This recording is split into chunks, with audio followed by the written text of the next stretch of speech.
It's your boy Status. Do you guys even remember that commercial? That commercial was on, I think, like 10 years ago for Budweiser. There was these ridiculous commercials where all their friends would call each other up, and when they answered the phone, they'd scream "What's up?" at each other for like 5 minutes. Those were just insanely ridiculous commercials. I hope you understood the reference somewhat, but don't consider me weird for it. That's actually a great transition into what I wanted to talk to you guys about. I wanted to talk about being weird and what is normal. Um, I saw a video by a guy named Yoshi. I'll link him in the description. He did a video talking about being normal and what is normal.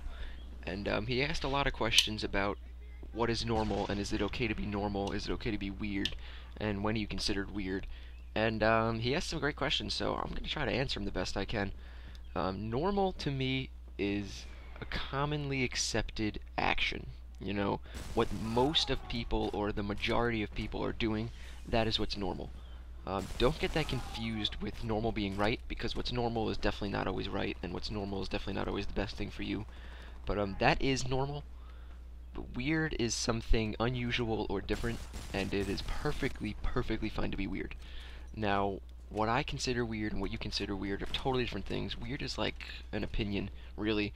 Everybody, it changes between everybody, and I personally like being weird. I mean, I'm not by any means too weird. I'm relatively normal. I don't do anything abstract or different.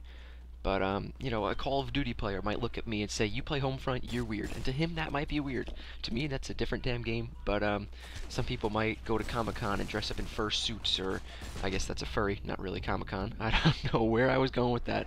Woo! My mind is in the gutter. Okay. They might go to Comic-Con and dress up as their characters, and to me, is that weird? Yes. To me, is that wrong? No. If that's what you like doing, damn it, do it. I don't care. Whatever makes you happy. I really think that's what you should be doing.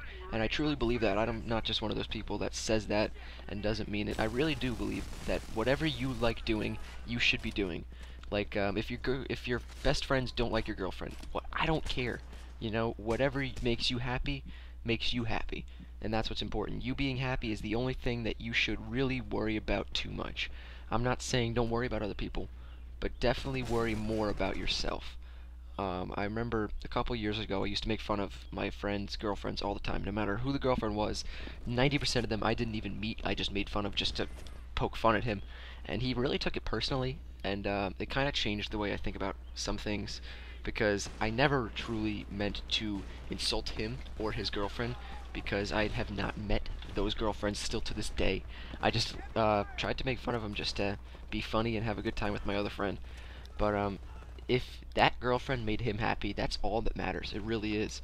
So being different is not always, the wrong thing. It's not really wrong unless you're a serial killer, because that's different, that's weird, and that's just freaking wrong. And I'm sorry about that. I just got called down for dinner mid-commentary, so I'm back. But I just finished listening to a little bit of Stevie Wonder and Bill Withers, and I'm feeling good. I listened to a little bit of Lean On Me, and man, I'm ready to lean on somebody. Oh god, I love that song. That is epic. Stevie kills it, man. I don't care who you are. If you don't think Stevie kills it, you are just dumb. But another thing I wanted to talk about today is immediate gratification. I feel like people these days are reliant on immediate gratification. And what I mean is the instant feeling of success, or the instant feedback. Like, if you're texting somebody and they don't text you back for 5 minutes, you freak out. I do it too. You say, like, "Oh my god, is this person ignoring me? Is this person, not responding on purpose? Blah, blah, blah." Because we're looking for that immediate gratification. We're looking for that, quick response. The same way as a test. You cannot wait for your teacher to get done grading that test, because you want the gratification of knowing you did well. You want the answer immediately. And that's kind of what this generation's about. Our generation, we're always looking for right now, now. And we're never really looking at the big picture. I know it's kind of weird to jump from immediate gratification to thinking about things overall. But you really shouldn't get wrapped up in what's right now. And when I say that, I'm talking about thinking towards the future. An example would be studying.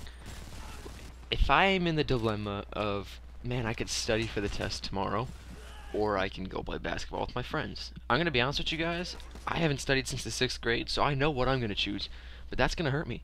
You know, immediate gratification would be studying and doing well, but that's not enough for some. That's not enough for me. You know, I know if I study for that test, I'm gonna get, you know, 5, maybe, not probably not 10, but I'll say 5 points higher on the test, which is good. But that doesn't mean anything to me. You know, the A doesn't mean anything to me rather than the B plus. Right now, it doesn't. It really doesn't. The only difference is the letter that's on my report card. But to tell you the truth, it is going to make a huge difference when it comes to college. You know, I am aware of that, but I still don't change it. And I think that's, you know, that's terrible. It really is. That I know that I should be doing something, but I don't. So if you guys are in the same position, please, please just do me a favor and make the right choice. You know, make the smart choice. I don't make the smart choice, so I guess it's do as I say, not as I do. I've only heard old people say that, but I guess I can use it as an example because it fits pretty well. That's what she said. I don't think that you should get wrapped up in what's going on in the present. Although basketball seems like a great choice, so does college. And I guess if you think about it that way, it makes the choice a little bit easier. I can, you know, I can play basketball or I can be successful. I mean, it might not be that extreme, but in some cases it might. You know, I'm blessed because I don't have to study. I can get nearly straight A's without studying. I mean, I don't always get nearly straight A's, but this quarter I rocked the hell out of school. And I really haven't studied since the 6th grade, so I do consider myself blessed. But some people don't have that option. You know, a lot of people have to study to do well. And if those people choose not to study, they might fail. I would hate to be in that position, but I guess you get used to studying. I can't even imagine it because I don't do it, so I don't know what it's like.